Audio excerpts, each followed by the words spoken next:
Okay, I'm going to read to you. I'm going to read a short 3-page, less than 1,000 words story that I've written based off of several memories of Christmas compiled together. Okay, so put them together into one fiction, but the facts are true. It's called The Stolen Christmas. Dad promised he would be back in time for a Christmas tree. It was Christmas Eve, and traditionally the tree was put up that night. Tuner had been waiting all afternoon for him to finish his shift at the restaurant. She and Panda the dog were waiting, and the time passed slowly. If Dad came home too late, the Christmas tree lots would be closed, and Tuner worried she might fall asleep and not have time to decorate it.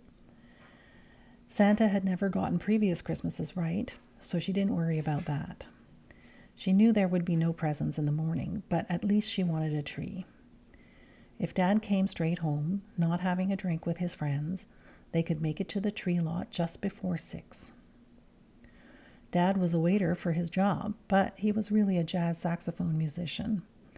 Tuner played the flute, but never practiced. Dad practiced all the time when he was home, and she loved listening. Right now, her ear was tuned to the front hall of the building. Dad had just moved into the basement apartment of a duplex. In it was a tartan plaid-covered 2-seater sofa and a few wobbly wooden chairs. Each chair had been painted over older chipped paint. One of the chairs held up a black and white 1970s TV with a coat hanger antenna.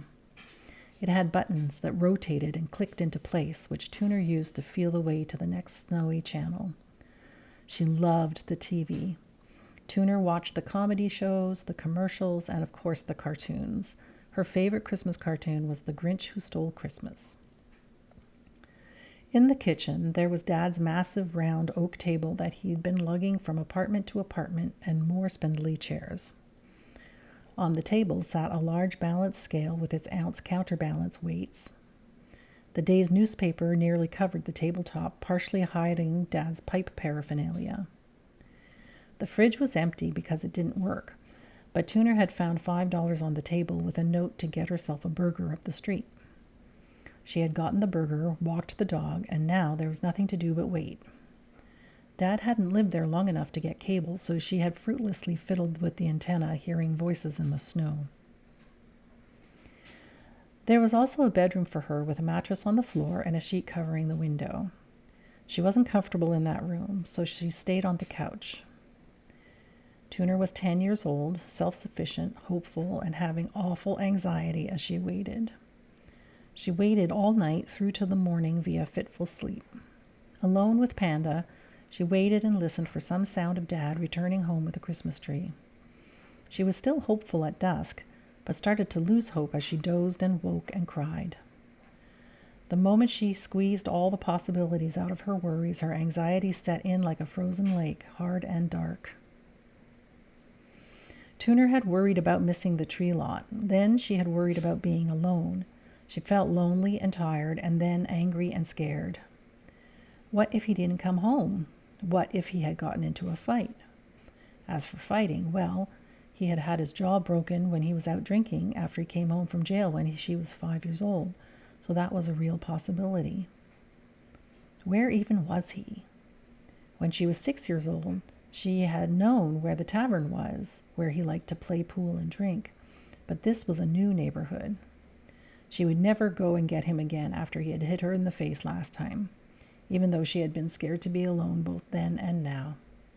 Now that she was 10, she knew she had to stay in the apartment waiting, flipping between hope and despair as she talked herself out of running away.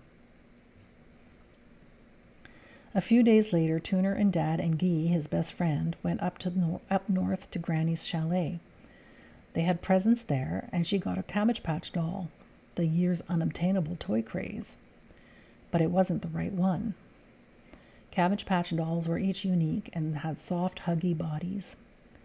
Tuner had spent months visiting the one she wanted at the department store after school, but this doll was no replacement for her favorite doll that she'd been given by her great-grandmother from France. That doll had been rescued from the apartment fire years ago, and she still had it at Mom's house. The Cabbage Patch doll was a boy doll wearing gray and purple sweatshirt and pants with short curly blonde hair. Tuner overheard Dad and Guy snickering. Guy laughed out loud and Dad hushed him. Something was funny about how they had gotten the doll, but it was a secret. Tuner decided the doll was stolen. That would explain why it wasn't the one she had wanted at the department store. It would explain why they had presents after Boxing Day, and it would explain how Dad managed to get one when they were impossible to find. Tuner held her baby boy doll, and her anxiety eased up a little bit. Tuner remembered the Grinch cartoon and how the Whos were just happy to be together, though the presents did come a little later.